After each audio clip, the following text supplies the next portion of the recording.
Subscribe to Phantom Feed. Every case we document is real. Every detail is verified. March 4th, 1994. At 9:12 a.m. local time, a man named Gerard Dupont walked into the Liège police station in Belgium and filed a report. He said he had experienced a dream so vivid and so disturbing that he believed it was necessary to document it officially. He described a long corridor, stone walls, no light source, and yet he could see clearly. At the end of the corridor, a figure was standing with its back to him. The figure did not move. When Gerard tried to speak, the figure said one sentence. He did not understand the language. At 11:40 a.m. local time that same day, which was 2:40 a.m. in Seoul, South Korea, a woman named Ji-Yeon Park filed a report at her local police precinct. She had woken from a dream at 2:17 a.m. She described a long stone corridor, no light source, a figure at the far end with its back to her. The figure said one sentence. She did not understand the language. At 6:55 p.m. local time in Buenos Aires, Argentina, 10:55 p.m. in Belgium, 5:55 a.m. in Seoul, a retired teacher named Rodrigo Salinas called the local emergency line to request a police officer come to his home. He had been awake since 4 a.m. He described a long corridor with stone walls. Complete silence except for one voice at the end.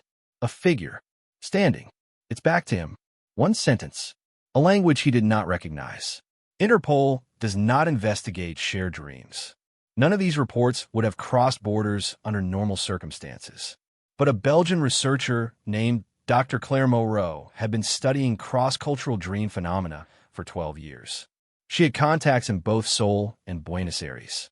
In October 1994, she received a copy of Gerard Dupont's report through a colleague. By December, she had found the other two.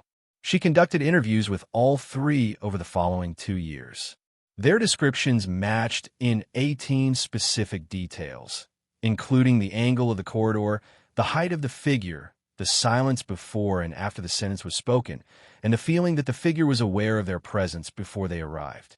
None of the three had any documented connection to each other. No shared language, no shared culture, no shared network of any kind. Dr. Moreau submitted her findings to 4 academic journals in 1997. None published the paper. She has never offered a conclusion. In a 2009 lecture, she said one thing about the case. She said, the sentence they heard was the same sentence. All three. I know this because all three attempted to phonetically reproduce it independently without contact with each other. She has never revealed what the sentence sounded like. She says she is still deciding whether to. If this case stayed with you, subscribe to Phantom Feed, like, share. Turn on the bell. The next case is already waiting.